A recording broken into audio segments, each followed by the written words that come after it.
നമസ്കാരം, ജനുമാഷാണ്. മലയാളം പഠിക്കാം. 10-10 ഭാഗം നമ്പർ 19 ഏവർക്കും സ്വാഗതം. 1. മലയാളത്തിലെ ആദ്യ ബോധധാരാ നോവൽ ഏത്? കൊടുത്തിരിക്കുന്ന എല്ലാ നോവലുകളിലും ബോധധാരയുടെ അംശങ്ങളുണ്ടെങ്കിലും ആദ്യ ബോധധാരാ നോവൽ എന്നറിയപ്പെടുന്നത് സ്വർഗദൂതനാണ്. അതെഴുതിയത് പോഞ്ഞിക്കര റാഫി ആണ്. അരനാഴിക നേരം പാറപ്പുറത്തിൻ്റേതും ഇനി ഞാൻ ഉറങ്ങട്ടെ PK ബാലകൃഷ്ണൻ്റേതും മഞ്ഞ് MTയുടേതുമാണ്. നീലകണ്ഠനും ദേവയാനിയും കേന്ദ്ര കഥാപാത്രങ്ങളായ എൻഡോസൾഫാൻ ദുരന്തം പ്രമേയമായ നോവലേത് എന്ന രണ്ടാമത്തെ ചോദ്യത്തിൻ്റെ ശരി ഉത്തരം എൻമകജെ ആണ്. 3. കൂട്ടത്തിൽപ്പെടാത്തത് ഏത്? ആയുസ്സിൻ്റെ പുസ്തകം, ആത്മാവിന് ശരിയെന്ന് തോന്നുന്ന കാര്യങ്ങൾ, പരൽമീൻ നീന്തുന്ന പാടം, ലൈബ്രറിയൻ, കാമമോഹിതം.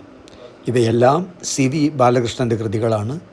ഇതിൽ പരൽമീൻ നീന്തുന്ന പാടം അദ്ദേഹത്തിൻ്റെ ആത്മകഥയാണ്. ബാക്കിയെല്ലാം നോവലുകളാണ്. 4. സാറാ ജോസഫ് രചിച്ച സർദാർ സരോവർ പദ്ധതിയുമായി ബന്ധമുള്ള നോവൽ ഏത്? ശരി ഉത്തരം ബുധിനി ആണ്. 5. ചങ്ങമ്പുഴ എഴുതിയ നോവൽ ഏത്? ശരി ഉത്തരം കളിത്തോഴി ആണ്. 6.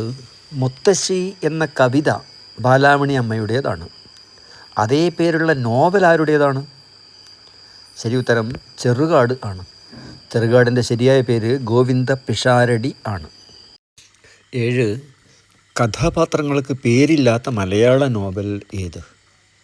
ശരി ഉത്തരം മരണ സർട്ടിഫിക്കറ്റ് ആണ്. ഇതെഴുതിയത് ആനന്ദാണ്. ആനന്ദിൻ്റെ ശരിയായ പേര് P സച്ചിദാനന്ദൻ ആണ്.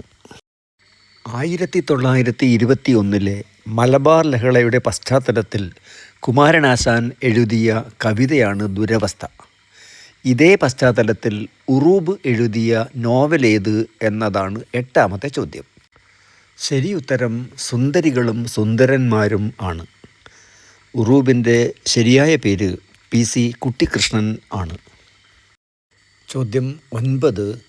ഒരു സങ്കീർത്തനം പോലെ എന്ന നോവൽ ആരുടെ കഥയാണ് പറയുന്നത്? ശരി ഉത്തരം ദസ്തയേവ്സ്കി ആണ്. ഈ നോവൽ എഴുതിയത് പെരുമ്പടവം ശ്രീധരൻ ആണ്. ചോദ്യം 10.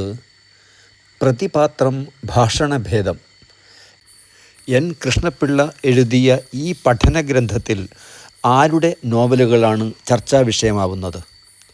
ശരി ഉത്തരം CV രാമൻപിള്ളയുടെ നോവലുകൾ, ചരിത്ര നോവലുകൾ എന്നതാണ്.